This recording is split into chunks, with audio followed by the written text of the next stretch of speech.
It's Cirque, and welcome to the 2024 12 Days of Yulmus unboxing series. For the next 12 days, in between my birthday, which is the 26th, all the way to Three Kings Day, January 6th, we will be doing unboxings every single day. There will be 6 countdown / advent calendars intermixed with 6 fun mystery boxes that I found on Etsy. And I hope that you'll come along on the journey with me and that you enjoy the fun on the way. To start us off, we have a 7-day birthday countdown blind date with a book calendar to celebrate my birthday, which, as I said, is the 26th. And this was from the Fiction Phantom. So I have a whole week of fun surprise books in my favorite genre, which I chose young adult fantasy. And on my birthday itself, we'll open a full blind date with a book experience with all kinds of fun goodies in addition to the book itself. But let's put that a whole week away. Let's start with our first book. So has a fun pattern on the front. Not really much else to look at, so we'll just tear in and see what the book is.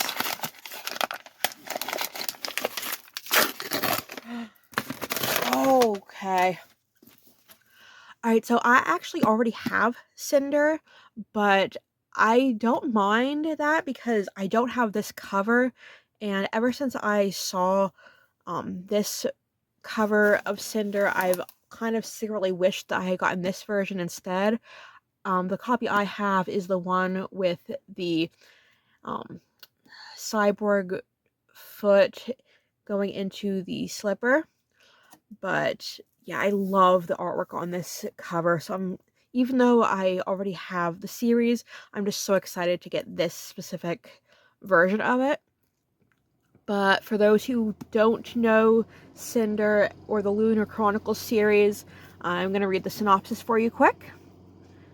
Even in the future, the story begins with once upon a time. Humans and androids crowd the raucous streets of New Beijing. A deadly plague ravages the population. From space, a ruthless lunar people watch, waiting to make their move. No one knows that Earth's fate hinges on one girl. 16-year-old Cinder, a gifted mechanic, is a cyborg. She's a second-class citizen with a mysterious past and is reviled by her stepmother. But when her life becomes intertwined with the handsome Prince Kai's, she suddenly finds herself at the center of an intergalactic struggle and a forbidden attraction.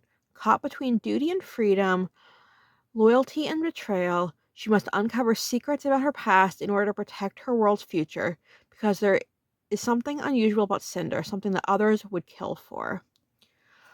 So yeah, I'm gonna take this as my sign that I need to reread this Lunar Chronicle series. And in case you didn't pick up on it, it's kind of like a sci-fi, futuristic, kind of steampunk-esque reimagining of a few different fairy tales. The first one is Cinder, which is a reimagining of Cinderella. And then Scarlet is Red Riding Hood, and that's about I think, if I remember correctly, like a farm girl who falls in love with the like mutated werewolf creatures that the lunar people use. Cress is about crap, what's her name? Rapunzel. Yeah. Cress is Rapunzel, and she's stuck in a space station. And then Winter is obviously Snow White, and she's a lunar princess, if I'm remembering correctly. And I mean, I read the series before. It's wonderful. It's definitely a series I want to read again. And honestly, I'm tempted to go out and try to find this version of the covers just because, like I said, the artwork's beautiful. And that way I'll have 2 copies. So I have one to lend out and hopefully get back, and then one to display. So I'm so excited. And I cannot express how strongly I wanted to just reach over and grab the next book when I was filming yesterday instead of having to wait for today. but I resisted, and it's now day 2, and it's time to see what we got. This one is a little bit open on the bottom, so I'm just going to try to see if I can pull it out without flipping the paper. Okay, yeah, I still have to rip it. Ooh, just looking at the back looks fun. Oh, this looks very interesting.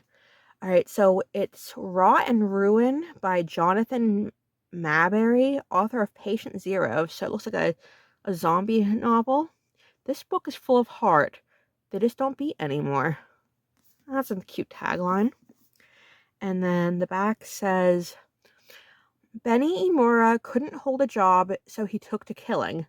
In the zombie-infested world Benny has grown up in, teenagers must work once they turn 15, or they'll lose their food rations.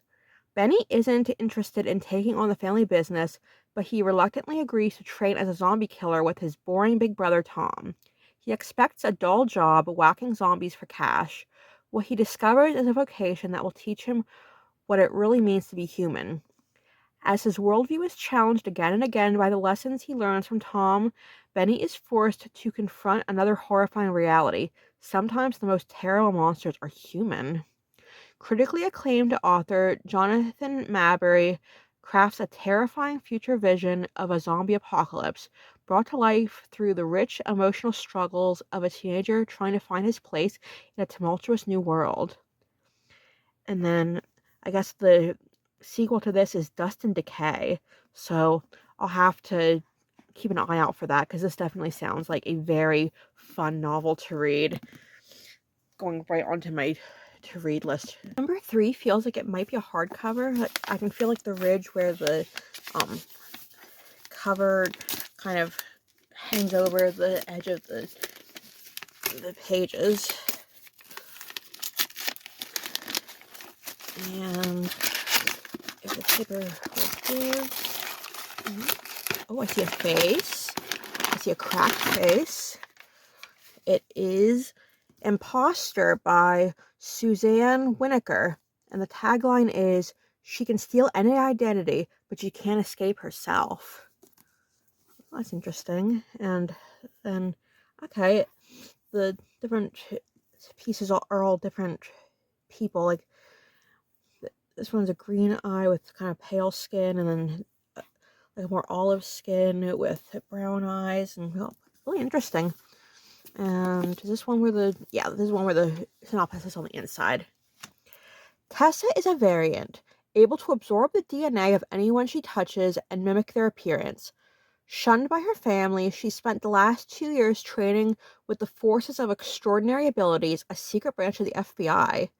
When a serial killer rocks a small town in Oregon, Tessa is given a mission. She must impersonate Madison, a local teen, to find the killer before he strikes again. Tessa hates everything about being an imposter. An imposer, I'm sorry. No, it is an imposter. The stress, the danger, and the deceit, but loves playing the role of a normal girl. Disguised as Madison, she finds friends, romance, and the kind of loving family she'd do anything to keep. Amid action, suspense, and a ticking clock, this superhuman arrives at a very human conclusion. Even a girl who can look like anyone struggles the most at being herself. Ooh, so that sounds like a really interesting and unique book. Definitely can't wait to read that. Day 4 feels like another paperback, and I really like this pattern. I'm going to see if I can hopefully save the paper for number 4 to hopefully like reuse that paper in another project, if I can ever get the book open. Oh, I think I recognize this book just from the cover.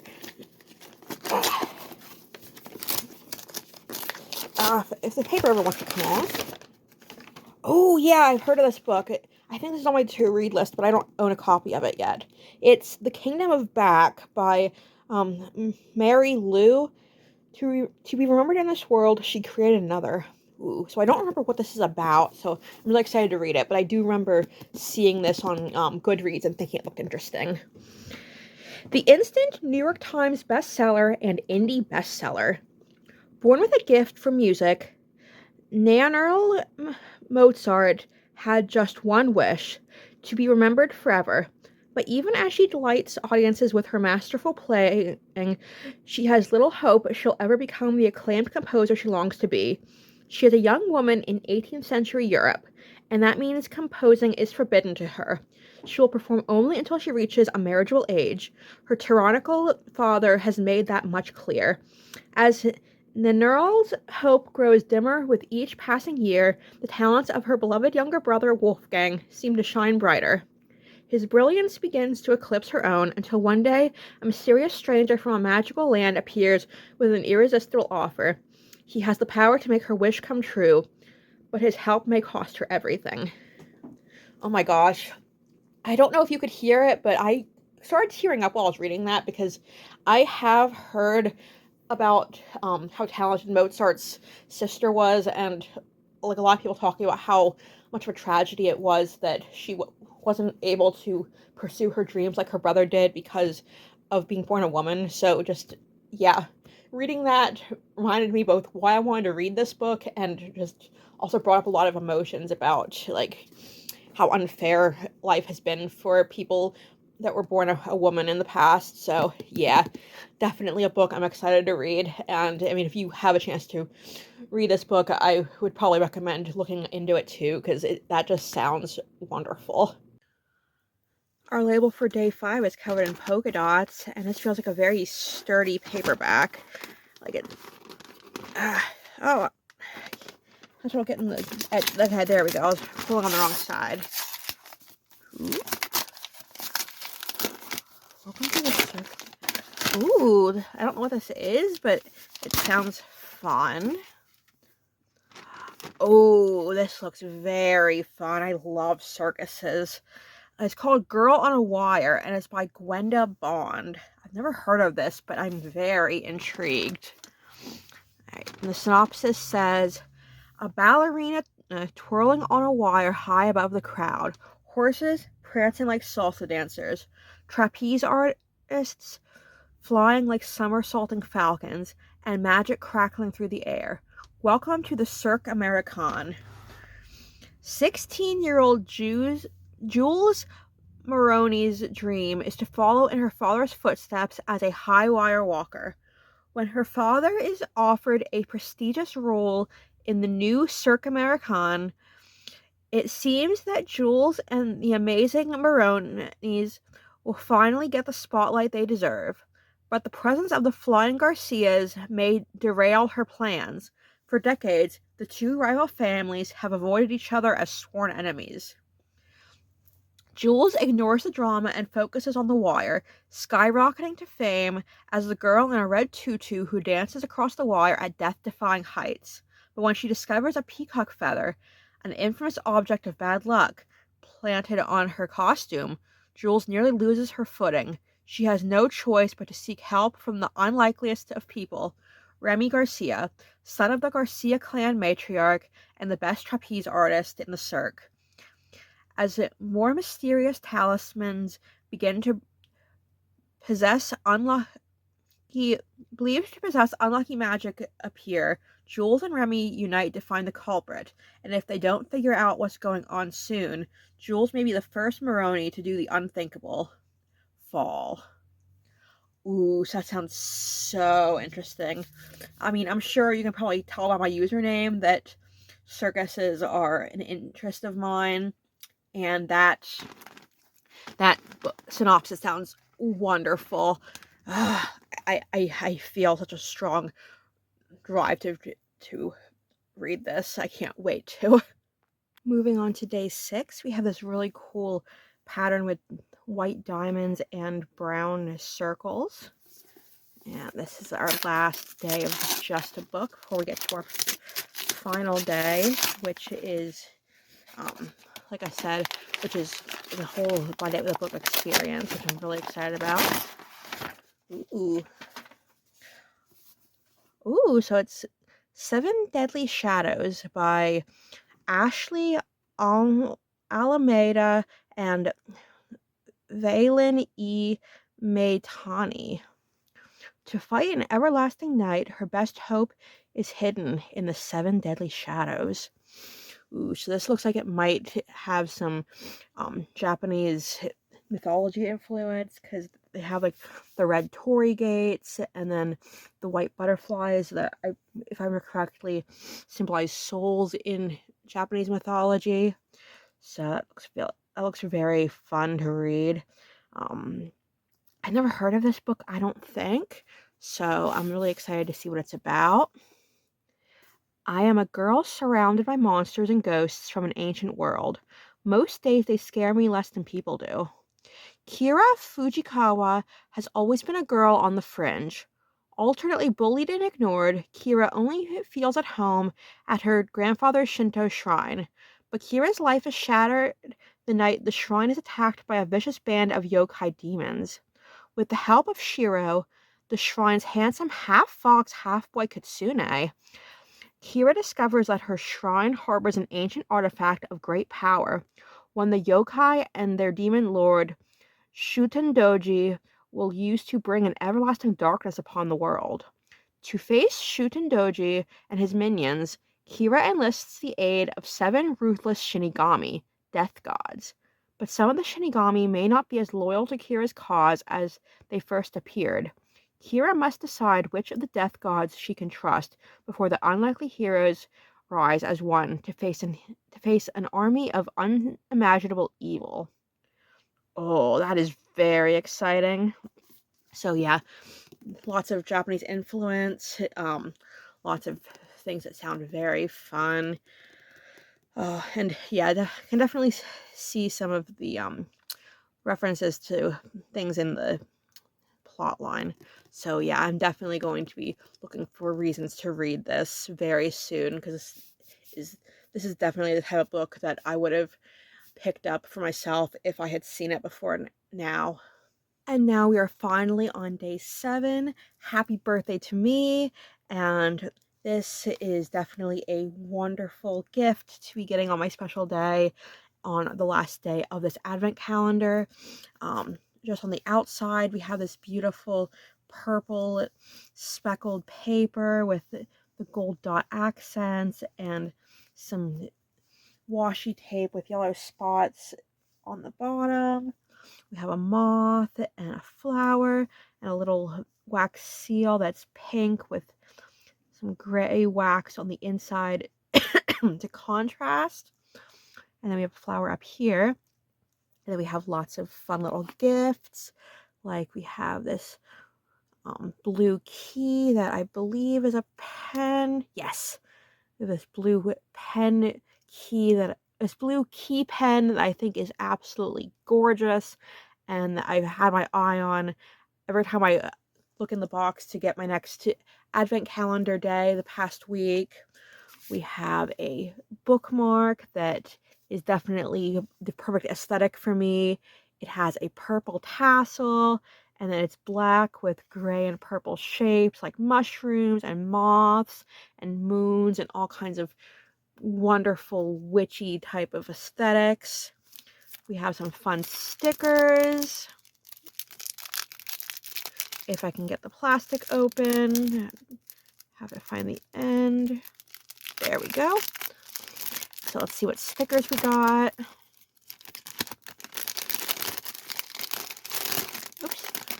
So right on top we have a magical looking bookcase with books from all different colors of the rainbow, a black one with purple, and a purple spine, a pink spine, red, yellow, green, and a darker green. And then there's dragon bookends and some stars up above. And then we also have a sticker that says read more books, which I definitely plan to do in the coming year. Just move those down so you can see them a little bit better.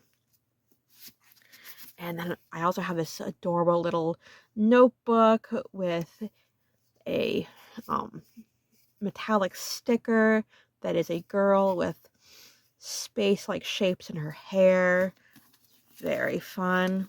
And I'm going to see if I can get this twine off without having to cut the camera, but I don't think... Oh, or I could try untying it. That's always a smart move. And then I'm going to carefully rip this because I kind of want to save the decorations on the front, at least on the bottom half. Ooh. So the book looks like it's bone season. That sounds like a fun title. Ooh. This one, judging by just this, I'm gonna guess maybe like Indian aesthetic.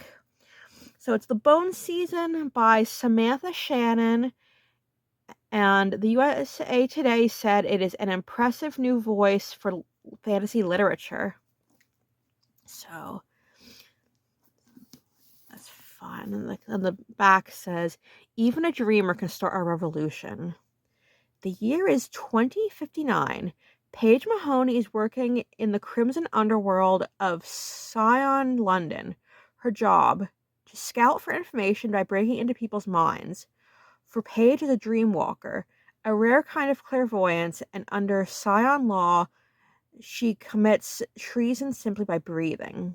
Elsewhere, however, there is a seat of power even greater than Scion, and they have a different design for Paige and her uncommon abilities. Right, so I was wrong about what the aesthetic was, but that does sound like a very exciting book. Definitely not, I definitely haven't heard of anything like that before. So yeah, I'm excited to read this one as well. I've been excited to read all of the books in this advent calendar. Which, speaking of, that does bring us to the end of this countdown. And I just think that it was amazing. I love it. I'm definitely going to look into buying something similar to this again next year, if not buy from this seller again.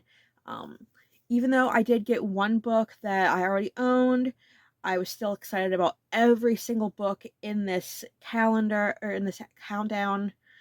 I guess a countdown calendar. The books has such a wide range of subject matter and like types of plot lines, and the little extra goodies we got on the last day were adorable. Definitely worth the wait of the countdown, and I'm just so happy with how this turned out. I hope that this sets the mood for my entire birthday, because it'll definitely be a happy one if so. So once again, this was from the Fiction Phantom. As you can probably tell, I highly recommend it for yourself, whether you buy an entire countdown calendar or you just get one single blind date with a book.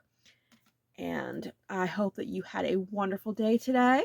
I hope that your holiday season was wonderful, and whenever your birthday is, that it is a wonderful one. And I hope I get to see you again soon for the rest of our You'll Miss unboxings.